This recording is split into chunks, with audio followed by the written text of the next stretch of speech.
औज़ुबिल्लाहिमिनश्शैतानिर्रजीम बिस्मिल्लाहिर्रहमानिर्रहीम अस्सलाम वालेकुम। मैं सरफराज अहमद मैं आपकी खिदमत में हाज़िर हूँ और आज का हमारा टॉपिक है थिंकिंग एंड कॉग्निशन।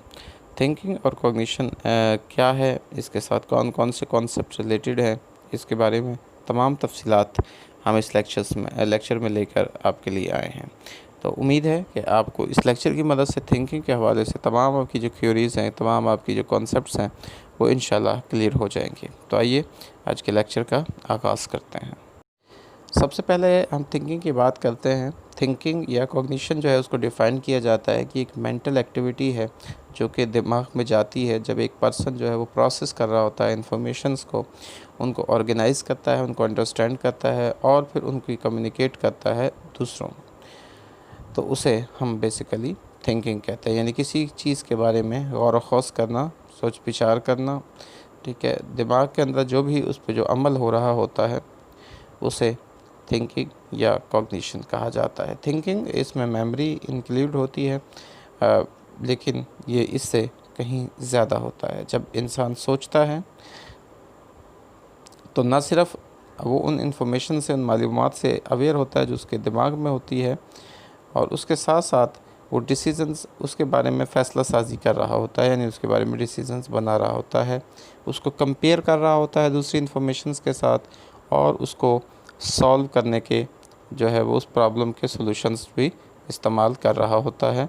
यानी सॉल्व प्रॉब्लम्स जो है वो उनको अमल जो है उनके दिमाग में वो भी चल रहा होता है। यानी थिंकिंग एक ऐसा मरहला है जो कि मल्टी डायमेंशनल है। सिर्फ़ उसमें मेमोरी इंक्लूड नहीं है, बल्कि उसमें हमारी जो है वो डिसीज़न मेकिंग भी है, उसमें हमारी प्रॉब्लम सॉल्विंग भी है, उसमें हमारी इंफॉर्मेशन प्रोसेसिंग भी है, तमाम चीज़ें उसमें शामिल हैं। इसके अलावा थिंकिंग सिर्फ़ जो है एक वर्बल स्ट्रीम ऑफ कॉन्शियसनेस का नाम नहीं है, उसका हिस्सा नहीं है, बल्कि जब एक इंसान सोच रहा होता है तो उसके साथ उसके माइंड में इमेजेस भी होती हैं और उसके साथ साथ जो है वो वर्ड्स भी होते हैं, अल्फाज भी होते हैं। सिर्फ ख़यालात ही नहीं होते, यानी ख़यालात का बहाव ही, स्ट्रीम ऑफ कॉन्शियसनेस ही उसके अंदर नहीं होता, बल्कि उसके इमेजेस भी और वर्ड भी उसके माइंड में चल रहे होते हैं। अब हम बात करते हैं कि मेंटल इमेजेस क्या होती हैं। तो जो मेंटल रिप्रेजेंटेशंस होती हैं जो कि मुख्तलिफ़ ऑब्जेक्ट्स के बारे में या इवेंट्स के बारे में होती हैं, और उनके एक पिक्चर उनकी होती है, जैसे कि उनकी क्वालिटी के बारे में, तो उसे कॉन्सेप्ट्स कहते हैं। यानी किसी चीज़ के बारे में जो हमारे माइंड में किसी भी चीज़ की जो किसी ऑब्जेक्ट के बारे में या इवेंट्स के बारे में जो उसकी मेंटल रिप्रेजेंटेशन होती है और जो उसकी एक तस्वीर हमारे माइंड में होती है, यानी उसकी क्वालिटी जो हमारे माइंड, उसे मेंटल इमेज कहा जाता है। कॉन्सेप्ट्स जो हैं वो आइडियाज़ होते हैं जो कि रिप्रेजेंट कर रहे होते हैं एक क्लास को, एक कैटेगरी को, किसी ऑब्जेक्ट्स की, इवेंट्स की या एक्टिविटीज़ की। यानी इसका ताल्लुक़ है क्लास से या कैटेगरी से, यानी किस क्लास से इसका ताल्लुक़ है, किस कैटेगरी से इसका ताल्लुक़ है। यानी जो हमारे सामने ऑब्जेक्ट्स होते हैं, इवेंट्स होते हैं, एक्टिविटीज़ होते हैं, तो उनके कॉन्सेप्ट्स हमारे माइंड में बन जाते हैं।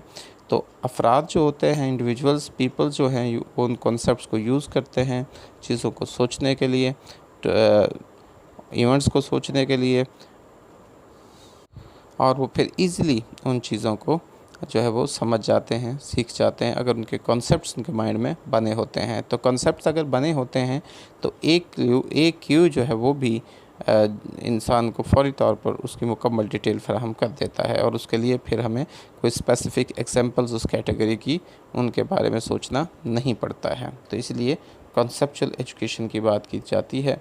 अगर कॉन्सेप्ट इंसान के माइंड में आ जाता है तो उसको डिफ़ाइन करना, उसको एक्सप्लेन करना बहुत ईजी हो जाता है। तो कॉन्सेप्ट्स जो हैं वो डिफ़ाइन किए जाते हैं स्पेसिफ़िक रूल्स और फीचर्स, जिनको फॉर्मल कॉन्सेप्ट्स कहा जाता है। यानी वो कॉन्सेप्ट्स जो कि डिफ़ाइंड होते हैं स्पेसिफ़िक रूल्स के ज़रिए, फीचर्स के ज़रिए, उन्हें फॉर्मल कॉन्सेप्ट्स कहा जाता है। ये क्वाइट रिजिड होते हैं, यानी इनमें चेंज नहीं लाई जा सकती जो फॉर्मल कॉन्सेप्ट्स होते हैं। नेचुरल कॉन्सेप्ट्स जो होते हैं वो उनको अफराद बनाते हैं, उनको और ये स्ट्रिक्ट नहीं होते, स्ट्रिक्ट इनके ऊपर सेट ऑफ रूल्स नहीं होते, but rather as the result of experiences, ये तजुर्बात की बुनियाद पर बनते हैं।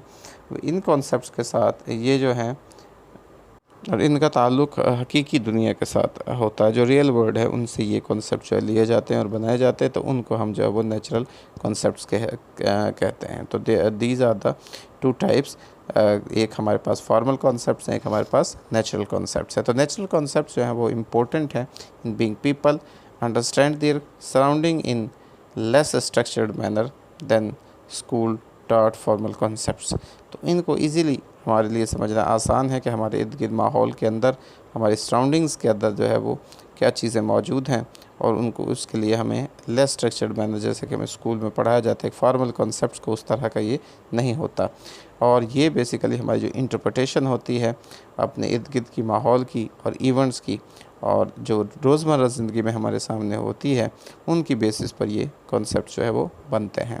इसमें एक और चीज़ प्रोटोटाइप आ जाती है। प्रोटोटाइप एक एग्जांपल है कॉन्सेप्ट्स की जो कि क्लोजली मैच करती है defining characteristics of the concept. जब हम कॉन्सेप्ट के कैरेक्टरिस्टिक्स को डिफ़ाइन करते हैं तो उसको प्रोटोटाइप कहा जाता है। ये एक टाइप है हमारे कॉन्सेप्ट्स की। अगला हमारा क्वेश्चन आता है कि किस तरह से जो मेथड्स होते हैं उनको अफराद यूज़ करते हैं प्रॉब्लम्स को सॉल्व करने के लिए और डिसीजन मेकिंग के लिए। तो सबसे पहले हम प्रॉब्लम सॉल्विंग की बात करते हैं। ये एक ऐसी सोच होती है और बिहेव करना होता है किसी ख़ास वे में किसी मकसद को तक पहुंचने के लिए। यानी जब हम किसी ख़ास मकसद तक पहुंचना चाहते हैं तो उसके लिए हम एक जो ख़ास सोच अपनाते हैं और ख़ास तरह से बिहेव करते हैं, तो उसको प्रॉब्लम सॉल्विंग कहा जाता है। इसी तरह मैकेनिकल जो सॉल्यूशंस होते हैं, इसमें ट्रायल एंड एरर लर्निंग आ जाती है और रूट सॉल्यूशंस आ जाते हैं। दो तरह से हमारी मैकेनिकल जो सॉल्यूशंस होते हैं, एक ट्रायल एंड एरर के ज़रिए से और दूसरा रूट सॉल्यूशंस के ज़रिए, यानी किसी चीज़ को रट कर उसको एज इट इज़ याद करके। एल्गोरिथम्स जो होते हैं, एक टाइप है रूट सॉल्यूशन की जिसमें कि एक स्टेप बाय स्टेप प्रोसीजर को फॉलो किया जाता है किसी भी मसले को हल करने के लिए, किसी भी जो है प्रॉब्लम को सॉल्व करने के लिए।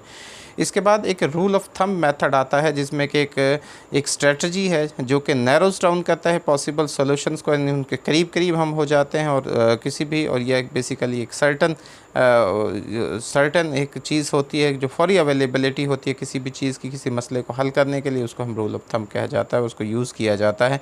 इनसाइट जो एक सडन परसेप्शन होती है किसी भी सोल्यूशन के, किसी भी मसले का जो हल है उसके लिए, जो है कि हमारे अंदर अचानक से एक जो परसेप्शन आती है, ख़याल आता है और हम उस मसले को हल कर लेते हैं, उसको इनसाइट कहा जाता है, या हमारी सोच से मुताबिक होती है।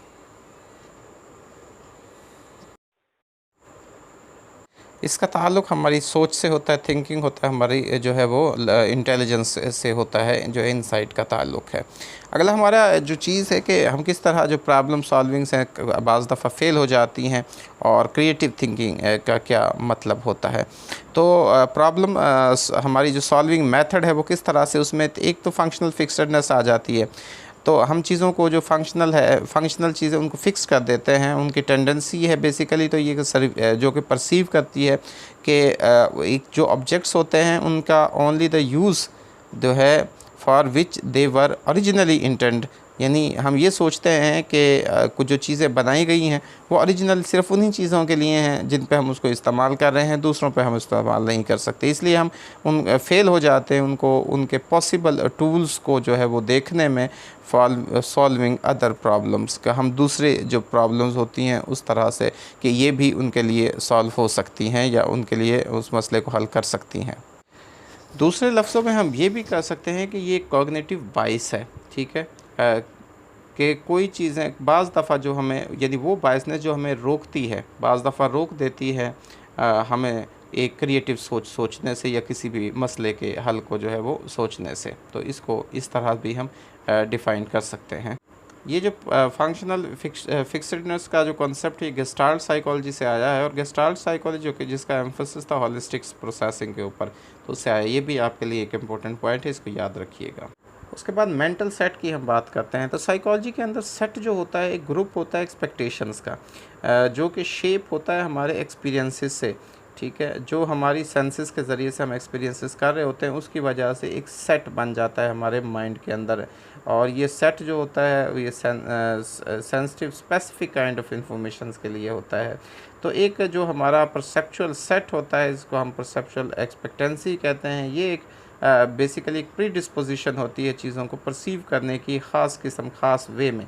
तो मेंटल सेट जो है वो टेंडेंसी है कि हम चीज़ों को देखते हैं, ओनली हम सॉल्यूशंस देखते हैं जो कि माजी में काम कर रहे होते हैं, हम उन्हीं सॉल्यूशंस को लेकर आगे चल रहे होते हैं फ्यूचर में। यानी जो माजी में किसी चीज़ को जिस तरह से सॉल्व किया गया था, हम फ्यूचर में भी उनको अपने जहन में बिठा लेते हैं, उनको जहन में सेट कर देते हैं और उसी तरीके से हम आगे चल रहे होते हैं। उसके अंदर क्रिएटिविटी नहीं लाते या उसको चेंज नहीं करते with the passage of time, तो उसको हम मेंटल सेट कहते हैं। जैसे हम चीज़ों के बारे में अक्सर हमारे लोग कहते हैं कि बस आपका तो मेंटल सेट बन गया, आपका तो माइंड सेट हो गया है। तो माइंड सेट का मतलब यानी मेंटल सेट वही है कि जहाँ पे एक चीज़ आपकी फिक्स हो जाती है।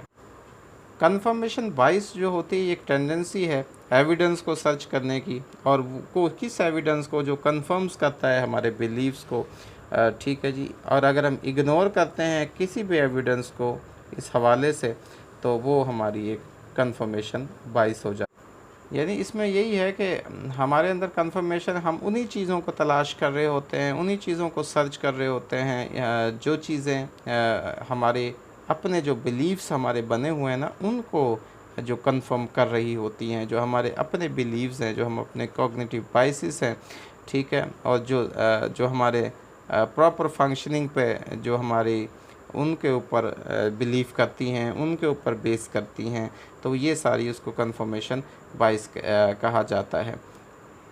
जैसे आजकल के मैं पॉलिटिकल सिनेरियो से इसकी एग्जांपल ये दूंगा कि अगर हम किसी जमात के या पॉलिटिकल पार्टी के अगेंस्ट होते हैं, तो हम पूरा अखबार जब पढ़ रहे होते हैं या सर्च कर रहे होते हैं या टीवी पे हम न्यूज़ देख रहे होते हैं, तो जिस पॉलिटिकल पार्टी के हम अगेंस्ट होते हैं उसके ख़िलाफ़ कोई भी ख़बर होती है तो हम उसको एज अ प्रूफ वहाँ पे पेश कर रहे होते हैं कि ये देखें जी, पूरा चाहे सारा अखबार जो है उसकी फेवर में हो, लेकिन अगर कोई एक न्यूज़ भी उसकी अगेंस्ट में होगी तो हम उसी को जो है वो अपना जो कंफर्म कर रहे होते हैं और उसको एज एग्जांपल ऑफ कंफर्मेशन बाइस के तौर पर पेश कर रहे होते हैं।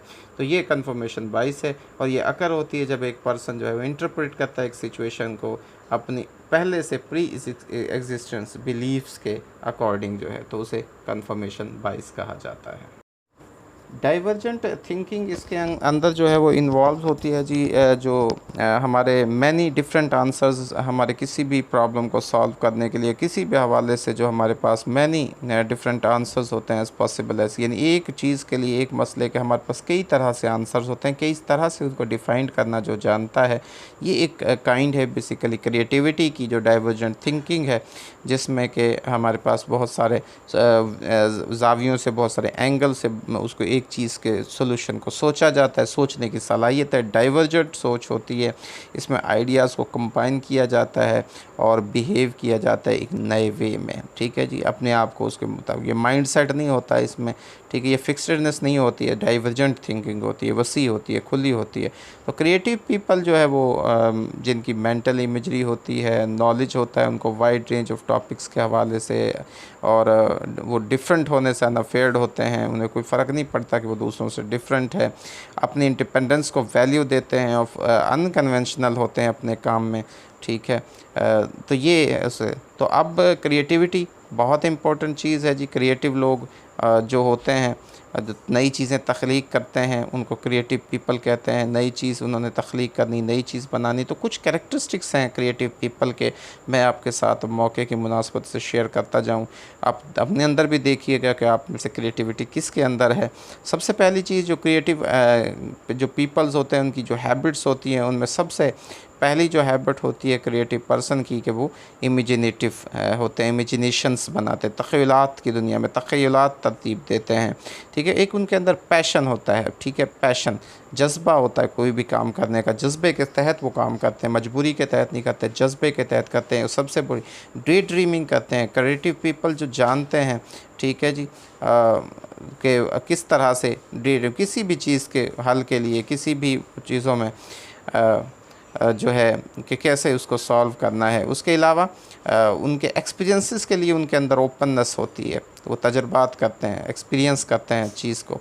और उसके अलावा उनके अंदर सेंसिटिविटी बहुत ज़्यादा है, सेंसिटिव लोग होते हैं, सेंसिटिविटी उनके अंदर बहुत होती है, और वो दूसरों से मुख्तलिफ अंदाज में सोचते हैं, यानी थिंक डिफरेंटली। और दूसरा मोटिवेटेड पीपल्स होते हैं, ठीक है, यानी उनके अंदर मोटिवेशन होती है, मायूस नहीं होते।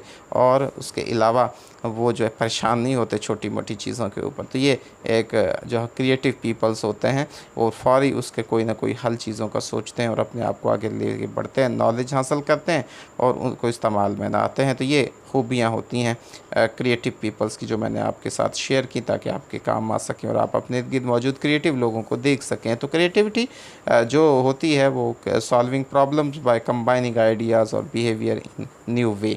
ठीक है, किसी भी मसले को हल करना या आइडियाज़ को कंबाइन करना या बिहेवियर एक नए वे में तरतीब देना, उसको क्रिएटिविटी या तख्लीक या तख़य्युल कहा जाता है। तो ये तो था जी आज का हमारा टॉपिक थिंकिंग के हवाले से। उम्मीद है आपको थिंकिंग के तमाम एस्पेक्ट, थिंकिंग प्रॉब्लम सॉल्विंग के हवाले से और थिंकिंग के टाइप्स के हवाले से ये टॉपिक क्लियर हो गया होगा। बड़ा इजी सा और जो है वो सिंपल सा टॉपिक था, शॉर्ट सा टॉपिक है। उम्मीद है कि आप अच्छी तरह इन टॉपिक्स को समझ गए होंगे। आपका बहुत शुक्रिया। अल्लाह ताला से दुआ है कि अल्लाह ताला आपके अंदर भी क्रिएटिविटी पैदा करे, आपको भी डाइवर्जेंट थिंकिंग दे और आप आइडियाज़ को उसी हवाले से सोचें, अपने आप को मोटिवेट रखें। अल्लाह ताला कभी आपकी ज़िंदगी में परेशानी ना लाए, आपकी ज़िंदगी में आसानियाँ नसीब फरमाए और आसानियाँ तकसीम करने की तौफीक नसीब फरमाए, आपको ज़िंदगी के हर मैदान में कामयाब फरमाए। आपका बहुत शुक्रिया। अल्लाह हाफ़िज़।